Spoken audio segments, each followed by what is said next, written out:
jungle. We'll see if XL snap lock that one, or if it's going to be maybe reaching for something different. I don't think it's going to be Charvin. Yeah. Karen, I think we're done with that. Yeah, especially with Yuumi off the table. Would love to see Jeskla and Mystiques playing it, especially because it was in the UK Premiership that the first time we saw the Garen-Yuumi combination. We'll be locking in Akali for his team. We anticipate that to go to Mickey's hands, who has already played it. And the near insta-lock response of Qiayana. And it was going to be a question, which one are you going to get? Are you going to get the Akali? Are you going to get the Qiayana? You need to make sure that you play both, because that seems to be the clear option for SK Gaming. Leave open the big power pick assassins like the Akali and Qiayana, and just pick up whichever one XL don't grab. Okay, so what does this mean for the rest of the draft then? We've got those assassins locked in, with the Gragas now secured on the side of SK Gaming. We anticipate the Qiayana to be solo lane and not jungle. And now there's a couple of options that Caedrel will need to figure out if we assume this is mid-jungle duo. Yeah, and you would assume even if that Qiayana goes up to the top lane, technically, like you're saying, could be flex. Qiayana triple flex as well as Gragas double flex. But I would love to see this be the mid-jungle duo. And again, kind of the misfits treatment. Just camp that lane. Get this Qiayana snowballed ahead because you have the AP Gragas, the AD Qiayana. I do like the Xayah Rakan lock-in here for Jeskla and Mystiques. You know, they can utilize that pick, those picks rather, effectively well. Taking a look down the list, Jeskla, Xayah, 2 games played, which no wins just yet, but the team will be able to turn this one around, and now it'll be up to Dreams and Crownshot to figure out the answer. We get another Tahm Kench, once again locked in for a slightly more defensive bot lane. We know Crownshot could go Ezreal if it's not banned out in the second phase. And I have a feeling that they're probably going to target Crownshot's Ezreal just to make sure that they get some kill pressure on this lane. That said, maybe if they go that route, Crownshot will probably reach for something like the Varus. So you're probably going to get a lot of wave clear and a lot of safety out of Crownshot and Dreams for SK Gaming's bot lane. Because again, it feels like with Qiayana and Gragas, that is going to be the focus for the jungle in the early parts of the game. That's exactly what you wanted from SK. You wanted jungle mid power, you wanted Selfmade and Jenax to be able to work together, and if you've got a reliable, self-sufficient duo, well, then Selfmade only has to focus in 1 or 2 lanes. But now we're going to learn a lot about XL, about what they want to target out. And here we go. So there's the Ezreal. We just talked about it. If they want to double down, then you probably take the Varus next, and you maybe force Crownshot into a Caitlyn or an Ashe pick. Or they could have gone the other option and tried to pinch for top lane and really find a good top lane matchup. So this tells me that they want to be able to play through their bot lane, that they want to empower the Xayah and Rakan to have kill pressure in this lane. If the drafts play out the way we're expecting, that XL go bot and SK sort of go mid, then it'll be very fun to see how you execute, how Vision is played out, how early jungle pathing impacts the decision making. And look, there's the Renekton taken away, so removing some strength from that top. I know Expect has the Rumble in his back pocket. I feel like it'd be a lot of magic damage heavy, especially when you have the Akali already. But I would actually also love to see him lean towards something like a Gangplank if they're going to prioritize, you know, pinching away Crownshot's safe champions to give Jeskla and Mystiques more power or ability to kill in that lane. Like the Mordekaiser. Okay, so that's interesting. There was a Mordekaiser hover from SK Gaming, and it has been taken away as SK are on the red side. You mentioned the Varus earlier as a potential ban, and right now Crownshot's going to lock it in. But we knew that this was going to happen, which means XL also knew. So they took their chances. Now it's kind of the test. What do XL round their composition out with? Do they go for something like Expect's Rumble, or are they going to go for the blind pick Gangplank to, again, offer more cross-map pressure towards this bot lane of Xayah and Rakan? What would you prefer to see? I mean, Gangplank's made a huge resurgence. They can try to hide it. Looks like that's what they're going to do, especially with the Mordekaiser ban. Maybe they're hoping that they can get a counter pick. I know Expect is more of like a skirmish-heavy top laner. He can definitely pop off and be a carry. He absolutely can. Now, Atrix is removed from the pool. Looking down the rest of the options, Chase, Irelia, Maud, Nico, Poppy, options that he's run in the past. And with Olaf locked in for Caedrel, a lot of strength in skirmishes and mobility here on the side of XL, and it's going to be the Rumble. You talked about the pocket pick many, many times, Froskurinn. Finger on the pulse once again for draft. And I like what I'm seeing for XL. They are a team that know how to utilize their power spikes correctly. And I see some strong combinations here, no matter where they play on the map. Yeah, and my rule is usually with Rumble ultimates that it's kind of the first 2 are the most important ones, so we will keep our eyes on Expect to see if he really lives up to this pocket pick of his Rumble. As the last pick comes in, and Karma came all the way through the ban phase. Are you surprised by that? No, I mean, Sacre is known for kind of playing his range mid top laner, so this definitely fits into his wheelhouse. He's against a Rumble, so it's about shoving waves back and forth. Also has decent gank attempt if they get the 2v2, knowing where Olaf is. not 2v2, I should restate. 2v1. Okay. If Olaf's there, it's a bad time. Well, we'll see whether or not Caedrel can get a good read on it. I would think, if I were to anticipate which jungler would have a better read on their opponents, Caedrel's the man I'd be leaning towards. With recency bias and seeing how well Caedrel has developed, I actually spoke at length last week about how he's impressed me over the 2019 season. Now, can XL deny SK Gaming's chances and really knock them out of playoffs, play heartbreaker in this game? And it also puts pressure then on SK Gaming. You know, the future is in their own hands. They can do this. They just need to win the game. But we've seen pressure across this squad. It hasn't felt like morale is that high. So it's show up or shut up, SK Gaming. This is it. You said that. Morale isn't high. Last week, even after winning a game, in the post-match interview, the players are just really down and out. And it's because of the struggles that SK have faced all split long. Now, there's a final breath of life. If SK win now, their chances at playoffs are still alive.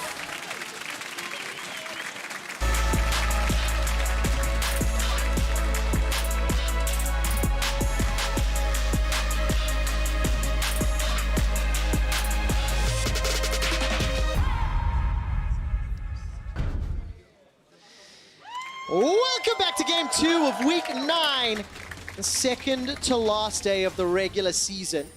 SK Gaming now have been given a little gift as they are looking towards playoffs. I absolutely love the XL fans every week here in Berlin. They are a small but dedicated crew. They cannot sing, but I appreciate their attempts. Whoa. I'd like to turn my attention So uncalled to for. SK's chances really quickly, Frosk. Because as I do keep saying, and I know we keep like pointing it out, but it is really crucial in order to understand how this works. SK need to win versus XL and OG. They need Vitality to lose, and then there will be that tiebreaker game at the end of tomorrow. Yeah, step 1, win here. Step 2, Vitality lose. Step 3, beat Origin. Step 4, profit. Yeah, definitely the case. We'll have to see whether or not SK can. Let's turn our attention back to game now. Mid-jungle was the expectation for SK. When I said to you, how do they win? You said get Selfmade and Jenax some power, get them something they can work with. Gragas, Qiayana, you can work with, right? There are tools there. There's also some creative pathing that's happening here. So Karma is doing a ghost leash. She has feigned that she has leashed the red buff, and Selfmade is actually starting on the blue buff here. So there was a ward from Caedrel's team that went on the Raptor camp, so they're trying to figure out where Gragas is. But SK Gaming know that that ward has been placed, so I'm curious how long that they can hide this Gragas pathing and what Selfmade is going to do with it. Okay, we'll find out as now the trades in the bottom lane. Jeskla and Mystique go in early. Ignite traded for the heal. Summon a spellbook on the side of Dreams. And a little tidbit there that SK Gaming, this split, 0-6 on red side. It's an underdog story. It is indeed. That's a flash blown already, but is Mystiques in trouble? There's a devour potential in a moment. That's a flash forward. One more auto will do it. Dreams, gobble, gobble, gobble. Jeskala's the next target is Crownshot. Should be gifted this one. It's a kill apiece for SK Gaming. And Crownshot and Dreams strike first, keeping Dreams alive in this playoff hope. We just saw the graphic. It pinged down, says they never win on red side. This is the Varus, the Kench versus the Rakan and the Xayah and Jeskla and Mystiques. They've messed this up multiple times in the early levels, level 1 and level 2. In the very beginning of the split, they fell into a trap like that. Overreach and then immediately punished. Is it a trap if you start yourself? They did it twice. They did the same thing. Face plant. It's a face plant. Mystiques initiated the play, and look, all credit to Crownshot because he did flash. He didn't go, oh, it's level 1, you know. He respect flashed and instantly turned it around. Yeah, and it's the fact that he doesn't have the he doesn't have the ability to get out once he's in, and then Tahm Kench is like, this is fine. Yeah. Just flashes in, make sure that he can lock him down, and then, like you said, they gift this one over to Crownshot. I mean, during the play-by-play, I actually didn't even realize they were level 1. I was waiting for the Devour. Dreams only had Tongue Lash available. He couldn't even swallow him up if he wanted to. And at the end of the day, 2 kills secured, so Crownshot comes back to lane with a Vamp Scepter to complement the Doran Shield. 3 control wards in the bottom lane already. And that is how, if you have a shot at playoffs, you want to start a game. That is a great confidence play for one of the lanes that was really supposed to just be on their own, just be chilling, and the rest of SK was supposed to be playing League of Legends. Now that said, everyone did burn their summoner spells and their flashes, so both AD carries do have TPs. They walked back into the lane, and yeah, you're dealing with the control ward advantage here for Dreams, but until he actually gets access to the river, it's not going to mean much. The bigger thing is the Vamp Scepter, so the ability for Crownshot to continue to lay down poke, and then to win that elongated poke war here as a gank mid. That's a dead mid. Mickey just blown up. Selfmade and Jenax, they commit their flashes. And you could see Mickey, he knew something was up. He was kind of hinting as if he wanted to put vision down and just got dunked. He did put the vision down, he just died for it. There we go. Cost wards save lives, I'm told. Not today for Mickey. 0-1. Now, he was pushing the wave pretty heavily and was bullying Jenax. Mickey has access to flash while Jenax does not, so there's a lot of juicy targets for follow-up action. So we get another replay of this one. Mickey doesn't get to move here. There's the ward. Good night. Do you need more on that? Is there much to analyze there, Frosk? I mean, they CC chained him. They did indeed. Caedrel's going to keep throwing out the undertows and the reckless swings. Selfmade throws down the smite for some heal. But this is kind of what you want to see when you have an Olaf from the side of XL, trying to bully the opposite numbers. XL are down 1,600 gold. They're down 3 kills already. And you definitely don't want to be seeing a Qiayana and a Varus getting fed at this stage of the game. Mystique keeps trying to fish for opportunities. Selfmade's making his way down. I didn't see if he threw the Predator or not. Here comes Dream. This time around, he will be able to devour. Crownshot stays alive for a few seconds longer, and the second kill of the game goes to Crownshot. SK, this is beautiful. And you can see it on Selfmade's face. He has just the hint of a smile there. He was just there as kind of like the morale to walk that one into Crownshot's waiting arms. And again, XL knew that this was coming, that it was going to be the Varus and the Kench. They gave it away, and it is grossly getting out of their control. And you absolutely cannot deny the fact that Jeskla and Mystiques are the ones starting these fights. They're jumping forward, and Crownshot and Dreams are punishing them over and over and over. It's a really dangerous spot for the wave, so if we can actually get the observers to look down bottom one more time, you can see that Crownshot and Dreams have held that wave in front of their tower, and with Jeskla and Mystique not having flash, it's really scary. It feels bad at this position. Eventually, they're going to have to call someone to help them reset this wave, or slowly wait for it to do. Well, there's a 1,000 gold advantage for Crownshot already. He's up 15 CS, 2 kills and an assist. And every single time I see Dreams waddle forward, I just think a bird's going to get eaten. No one is coming to help them. Well, I don't think they need help right now. Dreams and Crownshot, that is. Playing the patient game as much as possible, trying to deny as many CS as possible as well. And again, they had the 3 caster creeps which held the wave there, and Selfmade has made his way over there, so now that the wave is going to push back, it's going to be really big. And on this crash, there's the potential that SK Gaming look for a dive. Now, teleports are available for both top laners. There's no flash available for Jeskla Mystiques for a few more seconds. This is the crash, and then this is the setup for the dive. So you have a ton of minions funneling in. All right, diving forward. The minions will be helping out. Tunglesh comes out. Selfmade throws out the barrel. Some time is bought. Mystiques get a knockup. Dreams is in trouble. One more tower shot might just kill him, but it will not be in range. Jenax has made the roam down bottom. He's got himself an ultimate. Will not be enough just yet, but the follow-up kit is. It's a double kill for Jenax and the 6th of the game for SK. What?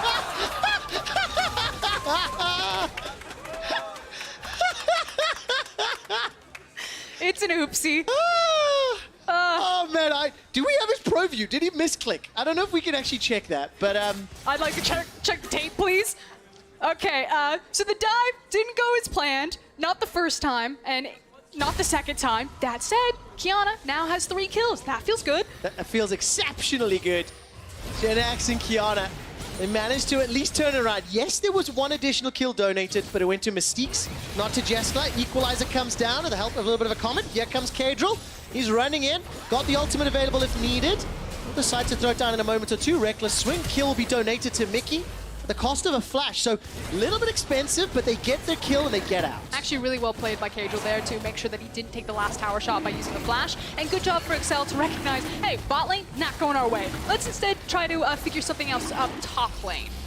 All right, nicely done there. So that's the second kill of the game. That's the first one that was earned by XL.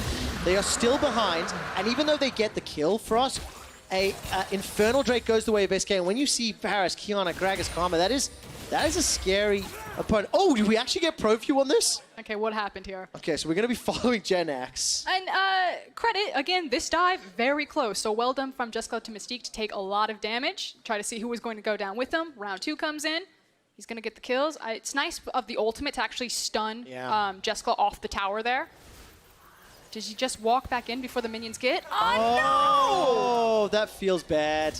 You thought the minions were going to move just a little bit quicker than they actually did. Even the minions are on XL's side.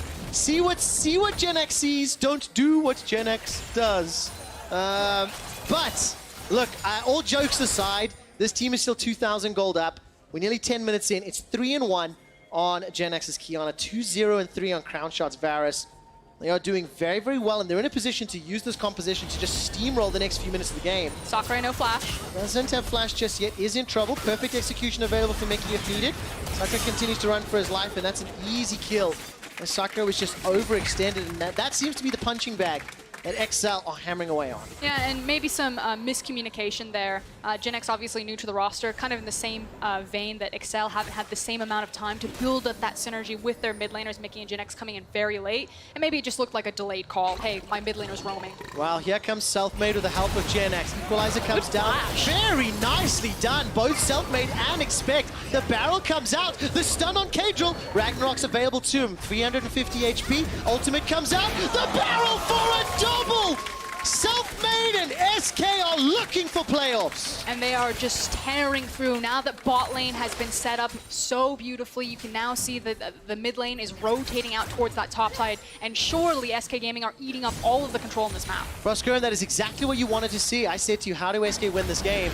And your answer was power, the combination between Selfmade and Jenax. They've synergized multiple times. They've dived bottom, they've dived top. This Qiayana is 3-1-2. And by the way, Mystiques just gets killed once again. I didn't quite see the setup. But everything is going right for SK. And everything has gone terribly wrong for poor Jeskla and Mystiques down here. Ever since level 1, they have now been on the back foot in a lane that usually you have so much control in as Xayah and Rakan, so much safety to pick and choose what you want to do. It's usually just Varus and Tahm Kench like safely pushing waves back and forth. Well, Varus and Tahm Kench, 110 CS to 71 right now in this bottom lane. 3 turret plates secured as well. An Infernal Drake. The only objective that SK are going to lose right now seems to be the Rift Herald. But look, Abyssal Voyage was thrown down by Dreams. SK aren't even willing to concede this, Froskurinn. Sacre is going to get jumped on by Mystiques, but can the support from SK make it up in time? Mystiques runs for his life, and this is a party in the top half of the map. So I have a theory about Rift Herald, and that you just really shouldn't go for it unless you absolutely get it for free, because it takes so long and it feels like teams constantly over-invest in Rift Herald. And even if it does get you a plate gank, the time that it takes to invest in taking Rift Herald, you just lose so much pressure on the map. You lose side lane waves, you lose extra turrets, that I feel like Rift Herald has a really small margin where it's actually worth investing so much. And XL trying to take it there is like a perfect example how long it takes and how much you lose. I absolutely love that example and that use case for the cost of Rift Herald, right? The opportunity cost. I actually went and I was looking at our teams. So outside of G2, because they're a statistical outlier, like our #1 Rift Herald team is teams like Vitality. And you'll usually find that our bottom tier teams usually have a higher percentage of prioritizing Rift Herald. And I just think it's like a trap of an objective. It is too tanky. And also, I think what you pointed out the best was the amount of time you have to commit, the amount of resources, and what the cost is. How much CS experience turret plates your opponents get? Dun-na. Dun-na. Who's gonna get it? Dun-na-na-na-na-na. Level 10 to level 9. Jenax goes first. Oh. He stealths away. This is smart. Now just wait, do it again. Okay, Jenax, come on. Ignite's He's waiting for Ignite. Yeah, Ignite will be up in a few seconds as well. We're literally just waiting for the kill, which is why we're kind of hesitant. Just be careful. Gragas is coming down. Let's see what Mickey does. He's going to recall. He's got himself the teleport available. Seeker's Arm Guard, as well as that Hextech Revolver. So a little bit of gold to spend. He's up 30 CS over Jenax. Very important to note that right now. Bilgewater Cutlass now added to Mickey's thrift store shopping. And here comes Mystiques. Will this engage work out? Mickey's teleported into the mid lane. Dreams Devour buys some time. The explosive cast separates. Chain of Corruption locks down most of XL. And SK Gaming escape with their lives. That said, XL have done the damage. Now they've rotated Sacre here to try to absorb a lot of this wave being pushed in. But XL now get to pick. Do they want to go towards the Rift Herald? Or are they going to try to contest the Infernal? Instead, it looks like we're going to be a trade. But again, this Herald is going to take so long to do. I think that they're just inching their pressure away. Yeah, absolutely the case. And we're approaching 15 minutes on the clock here, Frost. SK are up over 5,000 gold. The average gold difference for SK this split has been minus 1,000. This is a phenomenal turnaround in their performance. And looking specifically at Crownshot has been one of the players that has helped push this team ahead. He's currently up 46 CS before 15 minutes. And his highest CSD record before that was plus 32. So a very, very strong start. 2 more towers fall. The gold lead extends even further. It is, however, traded for a top outer. Yeah, and they did get the Herald. Again, it feels bad, but let's see what they get with the Herald back to try to neutralize some of this time investment, this time sink that they've gotten with it.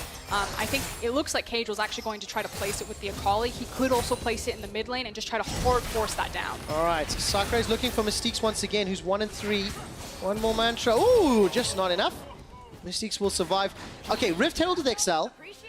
What do they do to bounce back? Because this has been the SK show from an individual laning as well as from Selfmade and Jenax ganking. So how do XL get themselves back in this game? XL have to use the Herald now kind of in a side lane. They missed their window where they could try to place it mid lane because if you just place it into a bunch of members, then it basically gets a charge off. It doesn't take the tower down, and then he immediately gets pressured. So that's why you see Caedrel, he's like, I could do it mid, but now it has to be bottom.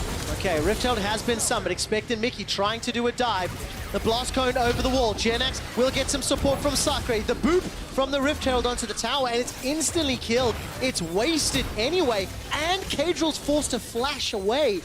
His XL just couldn't piece it all together quickly enough. And reminder, this is now how we judge this as being a poor Rift Herald trade. It was the fact that in the Rift Herald, you lost mid tower, you lost gold and CS on Crownshot, who is already so far ahead. You do get the shutdown on Qiayana. We'll see why he was there to begin with. But now you've also lost the top tower, and all you did was get a single charge bottom and burn all of your flashes. Yeah, exactly the case. And not only did SK get all those advantages during the Rift Herald time, as we crested 15 minutes, they have guaranteed themselves the highest goal difference at 15 minutes for the team. The highest number of kills at 15 for the team. And now Crownshot is jumping in to help Sacre out. Caedrel instantly realizes he doesn't want a piece of that. Crownshot gets himself yet another kill. 10 kills to 4. 2 Infernal Drakes, 3 towers. And SK are setting themselves up very well. So now, we're going to go back to XL. They did not do anything with Rift Herald. They've lost all of the outer turrets. And I guess they just have to play wave clear duty and buy some time. So we're going to see how Qiayana dies here. And it's simply expect Splinter Celling into this brush and just giving him the what's up. I never played Splinter Cell, but I do understand. I would Metal Gear Solid it. Pink Panther? Oh, there we go. Okay. It's a little bit more my age bracket as Jenax is forced to use the ultimate. Like the 40s? Yeah, exactly. Jenax forced to use the ultimate to escape with his life, and he's doing so. Okay, at this point, SK Gaming, they feel very strong with Crownshot obviously getting all of this gold. He's got 2 items. The second item was the Hurricane, so more so looking for wave clear and that kind of stacked damage, I guess, in team fights, or I guess I should call it spread damage, rather than going the Rage Blade second and trying to hit like his big power spikes in terms of maximizing the damage he's going to output as a champion. Ooh, Jenax is in trouble. Mystiques as well as Mickey jumping on the M&M combo, looking for a sweet treat from SK to eat, and Jenax will get run down. Feels like just a matter of time before Mickey will find it. Commits the flash, but does end up securing the kill, and it appears an Abyssal Voyage has now brought SK Gaming to the top. There's no tower to work with. They're trying to get out. Okay, will the recalls be cancelled? Yes, they were. Mickey and Mystiques, now teleports coming down. Could this be a little too late? Jeskla's going to jump onto the minion wave, and look at the minimap. Here comes the Olaf as well. It's a party in the top lane as the equalizer's thrown out. Selfmade, with the help of Crownshot, picks up the 11th kill for SK. And Selfmade's going to try to cut off the rest of XK. Flash is available. Flash body slam. Flash body slam on top 4. XL now get locked out by the chain of corruption, but the feathers fly. That will buy some time. Not enough to save Expect's life. And SK get another. And reminder, XL could have cut their losses. They opted into that party. Like, no, double down. We're not stuck up here with them. They're stuck up here with us. They pull the teleports and they lose so many members. The wave is now coming in behind SK Gaming, and they're going to get free damage over this tower. Yeah, the Baron hasn't even spawned yet, so they can't even peel back for that.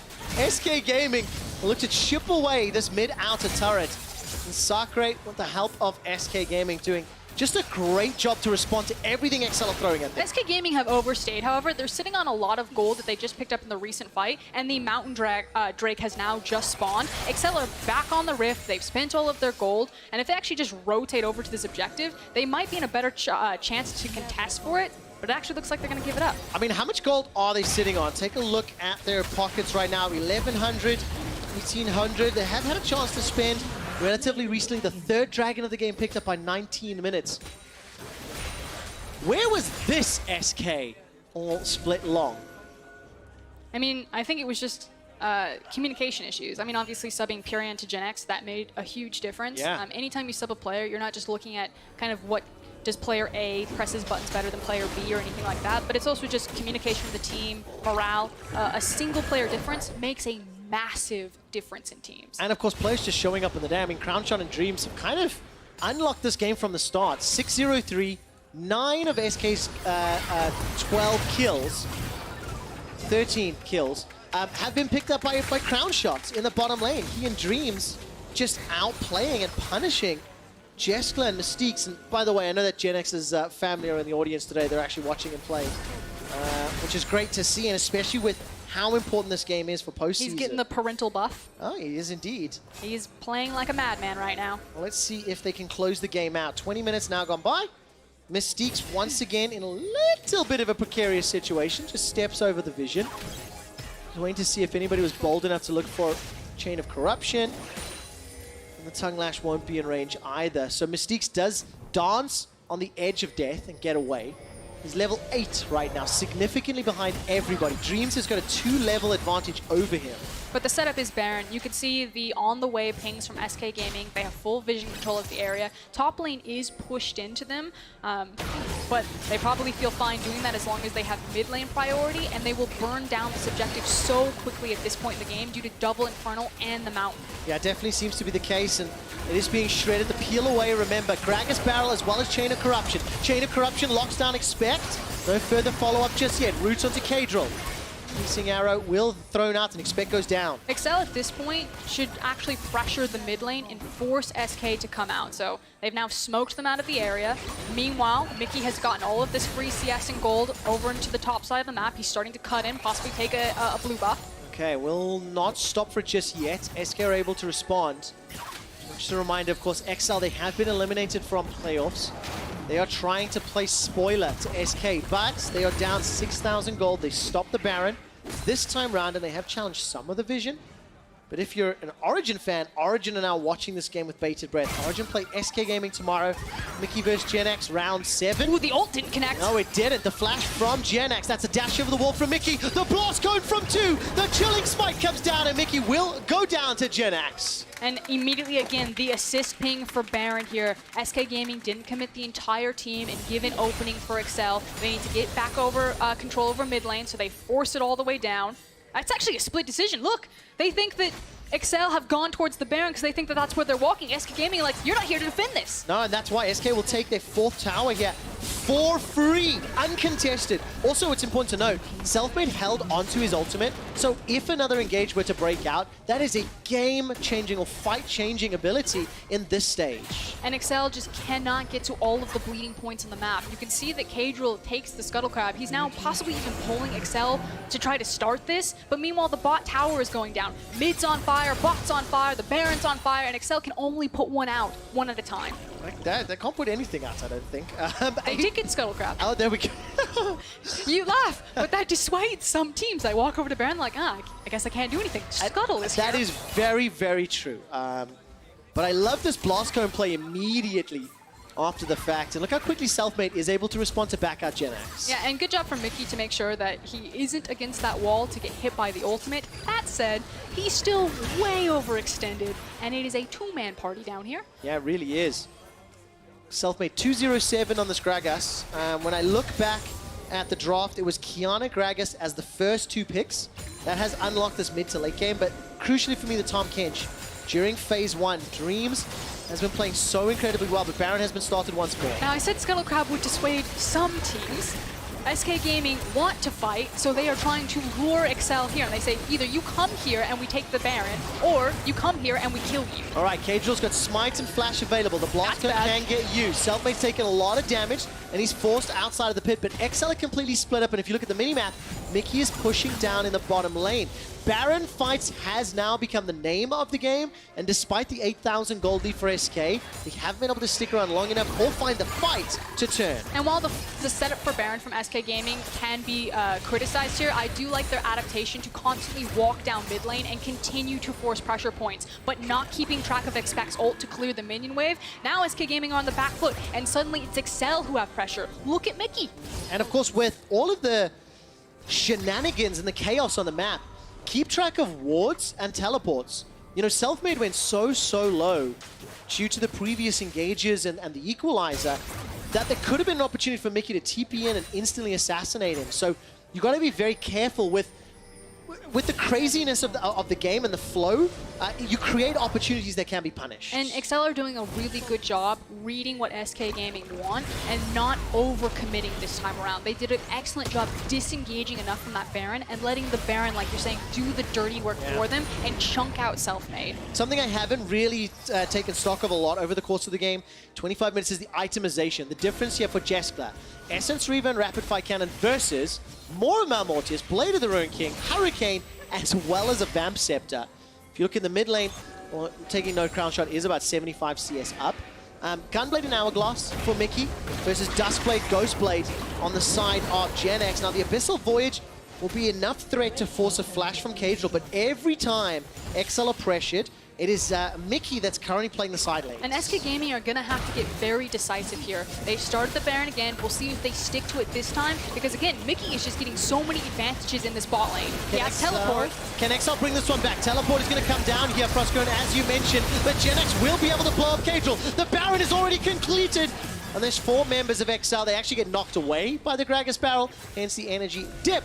And SK get the kill, get the teleport, get the Baron. Yeah, and now they have the ability to have the faster recall so they can actually protect this wave down here. So there's no forced TP from XL to try to pressure the bot and hit. Suddenly Sacre is right in position, and SK Gaming were finally decisive about the call. Stick to the Baron. We have Mountain, we have Bork, we have Double Infernal, we can burn it. Yeah, with SK Gaming, their necks were on the lines. They made a tactical decision at 26 minutes to secure the Baron. Now Mickey's waiting in the wings. He stood right on top of a ward. Jenax is going to jump onto him and chase him down, and that may just be a kill. The Ignite will not get him yet, and Mickey's going to survive for now. The base is broken, and Crownshot will not be bothered as he's taking out the inhibitor for now. There's the body slam barrel. Jeskla stays alive, but not long enough. Crownshot takes him out with the piercing arrow, and now the Nexus will be the focus. SK Gaming have 2.5 minutes on the Baron buff.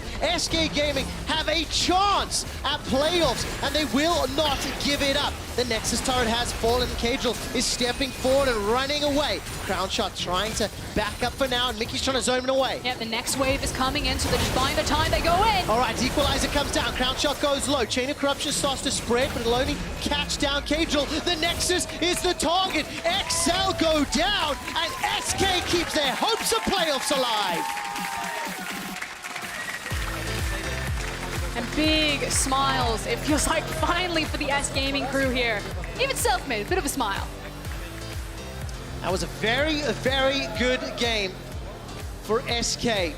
With Vitality's loss earlier, it means SK are looking to defeat Origin tomorrow, and they are hoping Schalke do them a solid.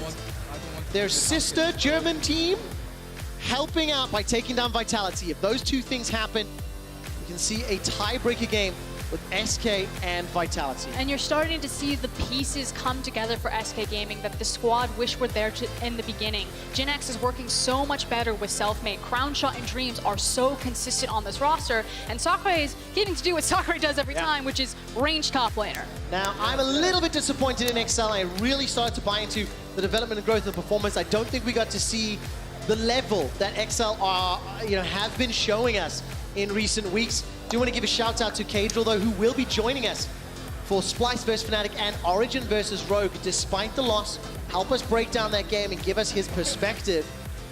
But for XL, we knew their playoff run was out. Today, they could not play spoiler to SK. And just too many things went wrong in the early game for XL to really find their footwork. I think that there was some clever vision placement for Selfmade, hiding his jungle pathing that helped out this, but Jeskla and Mystique unfortunately took the wrong step in that early level 1 play. Things really fell apart in the bot lane, and it really spread everywhere. As soon as Qiayana has 2 kills because of bot lane, suddenly Mickey's not feeling great in that mid lane. There are 2 sides to every story for Froskurinn, because while Jeskla and Mystiques made the wrong steps, Crownshot and Dreams were able to punish, and we actually have some replays of the SK highlights from the bottom lane. And I guess you could call them lowlights, but again, like good flash from Crownshot, and you have to wonder, do you need to go that aggro at level 1? And the fact that it's happened multiple times. Now, I will say this, that I've really loved watching Jeskla and Mystiques evolve and grow over the course of their time in the LEC. Obviously, a play like that, it's very easy to point the finger, but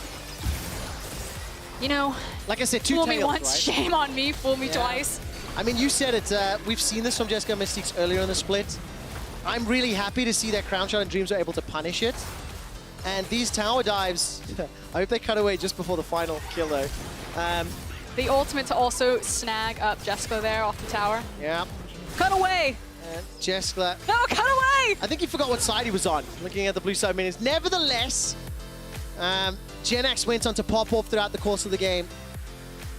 9 towers to 1, 17 kills to 5. The gold graph tells it all. It really was a one-sided match. Yeah, and I do want to give credit to SK Gaming's draft phase, realistic coach standing behind them. I think you were playing fire with fire. You knew it was either going to be the Akali or the Qiayana. You were going to get one of them. They got the Qiayana, the Gragas, second rotation on the red side. Probably felt very good and executed very well. The biggest thing for me is that every time the Qiayana was any sort of engager in the mid stages of the game, it felt like Selfmade was around. It felt like there was support. So they had the pick, but they were playing it well. Look, let's do key play of the game suggestions. Head over to @LML eSports. You got Jenax, Crownshot, and Dreams. This was a really tough one for me because I think 4 out of 5 SK players probably could have been eligible. Jenax. Fair. I'll give you that one. I mean, fantastic performance. And also, it was the Jenax substitution that has saved. I use the word very loosely. Revitalized. Thank you. Much better. Yep, Revitalized at the cost of vitality, of course. Look, we've got Law sitting down with Crownshot. Let's see what he has to say. Thanks, guys. Crownshot, thank you for joining me. Tell me about watching the Vitality game earlier, because I bet you were the biggest Misfits fan. Well, yeah, we were pretty happy when we saw that Misfits got the Baron and started winning, because we knew we still had a chance to make playoffs. Tell me about playing red side today when you saw that XL chose blue, because you didn't win a single game on red side this split. Yeah, I mean, we had a bit of problem drafting from red side, but this time it worked out. They didn't ban any AD carries after we picked Tahm Kench, so it was pretty good. What I found interesting is that among all the LEC teams, you're the team who playing the most champions. So I'm wondering, why didn't you stick to one thing that was winning? Because switching so many situations, it must have felt complicated. I think this shows that we were not really sure like what style fits us the best. We were just trying a lot of stuff during the season, and I guess we're finally like kind of getting the hang of it. Okay, can you tell me what is your style then, if you found it now? I mean, just a lot of skirmishing. I think we play the best if Oscar is on Selfmade is on something that can make plays, because we usually rely on him finding like opportunities. So yeah. All right, now, the play of Dream is still alive. I know I said that every time we have an interview, but to be fair, being pessimistic has paid off for you guys until now. So let's take a look at the standings here. To remain the play of Dream alive, you have to win against OG tomorrow. Vitality have to lose their game. So what is your mindset knowing this schedule? I mean, we just focus on each game at a time, and if it ends up that we are not in playoffs, it's because we didn't win enough games, but we will just try our best and see what happens. And now Vitality are going to have to play Schalke. Schalke is in really, really good shape right now, and they locked in playoffs. So what do you think is going to happen between these two? Well, I would say Schalke will win. I think they're a very good team at playing through bot, and I think they're very controlled when ahead. So I think Schalke will win. Then it should be good for you. Then now, tell me about having to play knowing that no mistake is allowed anymore. I mean, I think we play better when we feel like there is not much pressure left on us, and we just like are not scared to make plays. I think it showed in spring, and I think it showed now. Do you know why, though? I mean, it's interesting. Not all teams are like that, and usually it's something that you could expect from top-tier teams. So can you explain this? I don't know. I think the deeper it goes into a season, the more we get like comfortable with stage and playing our picks. So I think that helps us a lot. Yeah. All right, well, then you should reach your final from tomorrow. Now, last question. Last week, when I had an interview with Selfmade, I asked him to rate your chances to make playoff. He said 4, maybe 5. I just took the 5, so tell me now, did the grade change? I'd say 7, 8. Well, I'll trust this one, and thank you very much for the interview. We're going to take a break, and coming back, it's going to be match of the week, Splice versus Fnatic. Stay tuned, guys.